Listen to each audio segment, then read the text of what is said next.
Бізге скайп байланысқа сонау Нью-Йоркте қазақ радиосын ашқан отандасымыз Данияр Қожан қосылып отыр. Данияр, қайырлы таң сіздерде енді бізде. Нью-Йоркте, қайырлы таң. Қалайсыз? Нью-Йорк қалай? Қазақ тіліндегі радио ашу қиын болды ма? Қазақ тайм деген радио ашып қойған.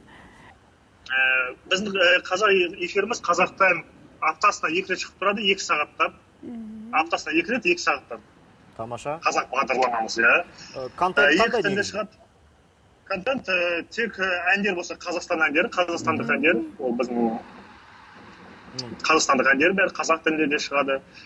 Әр қонақтарымыз осы жұлдыздар, қазақ елінің жұлдыздары. Мысалы, бүгін біздің бас қонағымыз Роза Қуанышевна, Роза Рымбаева. Тамаша. Елмен байланыс. Енді Америка Құрама Штаттарында біздің отандастарымыз өте көп қой. Олар тыңдайды әрине сөзсіз, бірақ дегенмен де америкалықтардың қызығушылығы бар ма, қалай?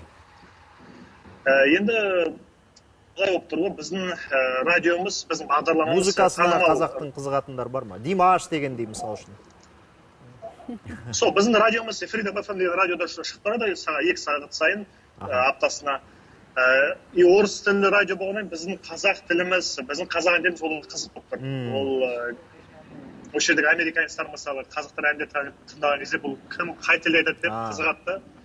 Мен мақсатым сол болып тұр. Америка төрінен радио ашу идеясы қайдан келді сізге? Қанша уақыт болды жұмыс істеп жатқандарыңызға? Дәл сіз қазір көріп тұрғандай мен әрқашанда осы Америка, Нью-Йоркта машина айдап жүремін, көбінесе машинамен жүремін жұмысқа, офиста, бізде Манхэттенде біздің офисіміз. И мен әрқашанда радио тыңдаймын Америкада. Бұл жерде көп радио тілдері бар. Радиолар елі дейді ғой. Өте көп. Испан тілінде, Қытай тілінде, ағылшын тілінде, и орыс тілінде радио бар. Сөйтіп маған ой келді, неге біздің қазақ тілімізге, қазақ әндерімізді осы жерге қоспасқа. Сөйтіп мен енді тіке радио ашамасақ та, полностью қазақ радиосы деп. Бірақ қазақ бағдарлама деп келісім алып, 2 сағаттық тікелей эфир алып отыр. Тамаша. Содан ойда пайда болды. Бұл енді тіке өзіңіздің сондай азаматтық бастамаңыз, идеяңыз. Қасыңызда қолдаушы жігіттер, қыздар бар ма? Әлде тек өзіңіз бе? Бұл полностью автор идея мен, жалпы автор проекті. Бірақ қасымда қолдап жатқан, конечно, менің бауырым Димаш Ниязов, ол жыл полицей, боксер, актер бауырымыз. Әрине. Ел білетін азамат қой. Қанша жыл болды Америкада тұрып жатқаныңызға? Өзі 4-ші жыл болды, 4 жыл болды Америкада тұрып жатқаныма.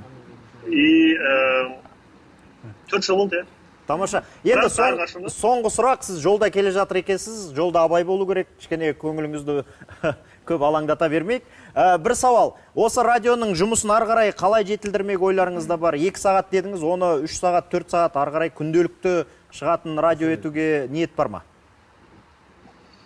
Келесі менің мақсатым, планым бұл радионы Америка деңгейге жеткізу деңгейіне. Өйткені бұл жерде Америкада тоже интерес бар, әрине Қазақстан елімізге. Сол үшін біз бүкіл Америка естісін деген ниет болды. Қазір біз тек қана Нью-Йорк қаладамыз ғой. Енді келесі мақсатымыз бұл уже Америка танымал жеткізу. Толық барлық штаттарға шығу, Ал тілектеріңізге жетіңіз. Біз күтеміз, сізден жетістіктеріңіз сырттай бақылаймыз, сәттілік тілейміз. Рахмет, скайп байланысқа шығып отыр.